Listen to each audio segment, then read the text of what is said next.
AG ನ್ಯೂಸ್ಗೆ ಸ್ವಾಗತ. ವಿಧಾನ ಪರಿಷತ್ ಸದಸ್ಯ ಸಿಟಿ ರವಿ ಸದನದಲ್ಲಿ ಸಚಿವೆ ಲಕ್ಷ್ಮೀ ಹೆಬ್ಬಾಳ್ಕರ್ ಅವರಿಗೆ ಅವಾಚ್ಯವಾಗಿ ನಿಂದಿಸಿ ಬಂಧನಕ್ಕೊಳಗಾದ ಪ್ರಕರಣ ಕೋರ್ಟ್ನಲ್ಲಿ ಇರೋದ್ರಿಂದ ಪ್ರತಿಕ್ರಿಯೆ ನೀಡುವುದಿಲ್ಲ ಎಂದು ಗೃಹ ಸಚಿವ ಡಾಕ್ಟರ್ ಜಿ ಪರಮೇಶ್ವರ್ ಅವರು ಹೇಳಿದ್ದಾರೆ.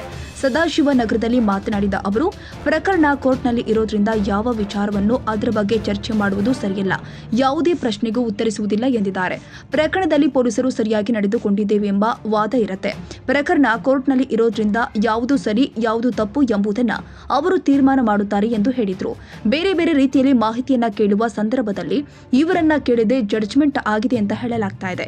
ಹೀಗಾಗಿ ಅದರ ಬಗ್ಗೆ ಟೀಕೆ ಮಾಡಲು ಆಗಲ್ಲ. ಸಭಾಪತಿಗಳು ದಾಖಲೆಗಳು ಇಲ್ಲ ಅಂತ ಹೇಳಿರುವುದು ನನಗೆ ಗೊತ್ತಿಲ್ಲ. ಕೆಲವರು ಸದನ ಮುಗಿದ ಬಳಿಕ ಘಟನೆ ನಡೆಯಿತು ಅಂತ ಹೇಳ್ತಿದ್ದಾರೆ. ಆದ್ದರಿಂದ ಸಭಾಪತಿಗಳಿಗೆ ಇದರಲ್ಲಿ ಏನು ಹೇಳೋಕೆ ಆಗಲ್ಲ ಎಂದು ಕೆಲವರು ವಿಶ್ಲೇಷಣೆ ಮಾಡ್ತಾರೆ. ಇನ್ನು ಕೆಲವರು ಸದನ ನಡೀತಾ ಇತ್ತು ಅಂತ ವಿಶ್ಲೇಷಣೆ ಮಾಡಿದ್ದಾರೆ. ಅದನ್ನೆಲ್ಲ ಈಗ ನಾನು ಮಾತನಾಡಲು ಹೋಗಲ್ಲ ಎಂದಿದ್ದಾರೆ. ಈ ಮಾಹಿತಿಯನ್ನ ಕೇಳ್ತೀನಿ, ಮಾಹಿತಿ ಬಂದ ಮೇಲೆ ಹೇಳ್ತೀನಿ. ಸಿಟಿ ರವಿ ಮೇಲೆ ಹಲ್ಲೆ ಯತ್ನ ಮಾಡಿದ ವಿಚಾರಕ್ಕೆ 24 ಜನರನ್ನ ಆ ಕ್ಷಣದಲ್ಲಿ ಬಂಧಿಸಲಾಗಿತ್ತು. ತದನಂತರ ಅವರನ್ನ ಬಿಟ್ಟಿದ್ದಾರೆ. ಬಂಧನ ಮಾಡದೆ ಹೋಗಿದ್ರೆ ಇನ್ನೂ ಹೆಚ್ಚು ಘಟನೆಗಳು ಆಗ್ತಾ ಇತ್ತು. ಕೋರ್ಟ್ ನೀಡಿರುವ ತಡೆಯಾಜ್ಞೆ ಆದೇಶವನ್ನ ತೆರವುಗೊಳಿಸಲು ಚರ್ಚೆ ಮಾಡಿ ತೀರ್ಮಾನ ಮಾಡ್ತೀವಿ ಎಂದು ಹೇಳಿದ್ದಾರೆ. ನಾನು ಯಾವುದೇ ಹೇಳಿಕೆಗಳನ್ನ ಕೊಡೋದಕ್ಕೆ ಹೋಗೋದಿಲ್ಲ. It becomes sub judice. ಆದ್ದರಿಂದ ಯಾವ ವಿಚಾರಗಳನ್ನು ಕೂಡ ಅದರ ಬಗ್ಗೆ ಚರ್ಚೆ ಮಾಡೋದು ಸರಿ ಕಾಣಿಸಲ್ಲ. ಅದರಿಂದ ಯಾವುದೇ ಪ್ರಶ್ನೆಗೂ ಕೂಡ ನಾನು ಅದನ್ನು ಉತ್ತರ ಕೊಡೋಕ್ಕೆ ಹೋಗೋದಿಲ್ಲ. ಅಲ್ಲ, ಅದನ್ನೇ ನಾನು ಹೇಳ್ತಾ ಇದ್ದೀನಲ್ಲ, ಪೊಲೀಸ್ನವರು ಅವರು ಸರಿ ಮಾಡಿದ್ದೀವಿ ಅಂತ ಅವರ ವಾದ ಇರ್ತದೆ. ಆದರೆ ಕೋರ್ಟ್ನಲ್ಲಿ ಮ್ಯಾಟ್ರ್ ಇದೆ, ಯಾವುದು ಸರಿ ಯಾವುದು ತಪ್ಪು ಅಂತೇಳಿ ಅವರು ತೀರ್ಮಾನ ಮಾಡ್ತಾರೆ.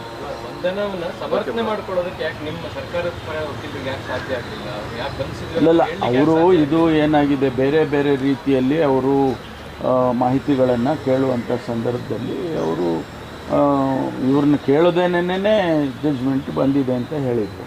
ಅದರಿಂದ ಅದ್ರ ಬಗ್ಗೆ ನಾವು ಟೀಕೆ ಟಿಪ್ಪಣಿ ಮಾಡೋದು. ಸಭಾಪತಿಯವರು ಕೂಡ ನಿನ್ನೆ ಹೇಳಿದ್ದಾರೆ, ಸಭಾಪತಿಯವರು ಯಾವುದೇ ರೀತಿಯಾದಂಥ ದಾಖಲೆಗಳಿಲ್ಲ ಕಡತದಲ್ಲಿ ಅಂತ ಹೇಳಿದ್ದಾರೆ. ಗೊತ್ತಿಲ್ಲ ಸಾಂವಿಧಾನಿಕ ಪ್ರಶ್ನೆ ಸದನದ ಒಳಗಡೆ ಆಗಿರುವಂತ ಬೆಳವಣಿಗೆಯನ್ನು ಹೊರಗೆ ಇಲ್ಲ, ಅದರಲ್ಲಿ ಸರ್ಕಾರ ಕಾನೂನು ಸಲಹೆ ಅದ್ರ ಬಗ್ಗೆ ಎಲ್ಲರೂ ಎಡುತ್ತಾ ಅಂತ ಅನಿಸ್ತಾ ಇದೆ. ಅದಕ್ಕೆ ನಾನು ಹೇಳಿದ್ದು, ನಾನು ಇದ್ರ ಬಗ್ಗೆ ಕಮೆಂಟ್ ಮಾಡೋದು ಸರಿ ಕಾಣಿಸಲ್ಲ ಅಂತ. ಯಾಕೆಂದರೆ ಕೆಲವರು ತಾವೇ ಈಗ ಮಾಧ್ಯಮದಲ್ಲಿ ವಿಶ್ಲೇಷಣೆ ಮಾಡಿದ್ದಾರೆ. ಕೆಲವರು ಅವರು ಅಡ್ಜರ್ಮೆಂಟ್ ಆದಮೇಲೆ ಸದನ ಅಡ್ಜರ್ನ್ ಆದಮೇಲೆ ಘಟನೆ ನಡೀತು, ಆದ್ದರಿಂದ ಸಭಾಪತಿಗಳಿಗೆ ಏನು ಹೇಳೋದಕ್ಕೆ ಆಗೋದಿಲ್ಲ ಅಂಥೇಳಿ ಕೆಲವರು ವಿಶ್ಲೇಷಣೆ ಮಾಡಿದ್ದಾರೆ. ಇನ್ನು ಕೆಲವರು ಇಲ್ಲ, ಇನ್ನು ಸದನ ನಡೀತಾ ಇತ್ತು ಅಂತ ಕೆಲವರು ವಿಶ್ಲೇಷಣೆ ಮಾಡಿದ್ದಾರೆ. ಅದನ್ನೆಲ್ಲ ಈಗ ನಾನು ಏನು ಮಾತಾಡೋಕ್ಕೆ ಹೋಗೋದು. ಎಲ್ಲ ಆಗಲಿ ಸರ್, ಅವ್ರು ಅದನ್ನೇ ಹೇಳಬೇಕಲ್ಲ. ಅವರು ಬೇರೆ ಇನ್ನೇನು ಹೇಳೋಕ್ಕಾಗುತ್ತೆ, ಅವರು ಅದನ್ನೇ ಹೇಳ್ತಾರೆ.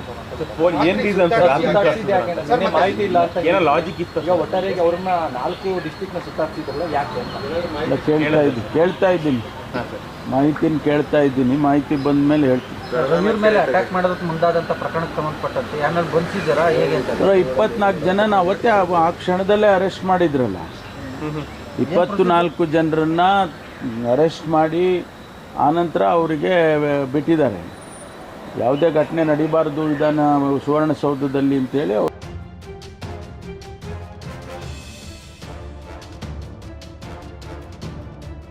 ಕನ್ನಡಿಗರ ಮೆಚ್ಚಿನ ನಿಮ್ಮ ಎಜೆ 24/7 ನ್ಯೂಸ್ ಕನ್ನಡ ವಾಹಿನಿ ಇದೀಗ ಟಿವಿಯಲ್ಲಿ ಲಭ್ಯ. ವೇಳೆ ನೋಟಿಸ್ ಕೊಟ್ಟಿದ್ರೆ ವಾಪಸ್ ತಗೋತೀವಿ. ಇವತ್ತು ವಕ್ಫ್ ಪ್ರಾಪರ್ಟಿ ಅಂತೇಳಿ ಬರ್ತದೆ ಅಂತ ಹೇಳಿದ್ರೆ ರೈತರ ಬೀದಿಗೆ ಬದಲು ಏನು ಮಾಡಬೇಕಾಗುತ್ತೆ? ಯಾರು ವೋಟ್ ಹಾಕಲಿಲ್ಲ ಅಂದರೆ ಗ್ಯಾರಂಟಿನೆಲ್ಲ ಸ್ಟಾಪ್ ಮಾಡಿಬಿಡ್ತೀವಿ.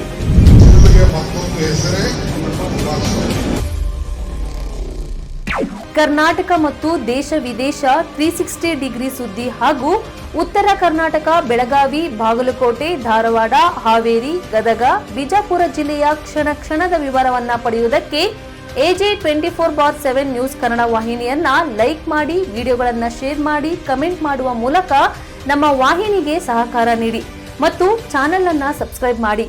ಧನ್ಯವಾದಗಳು.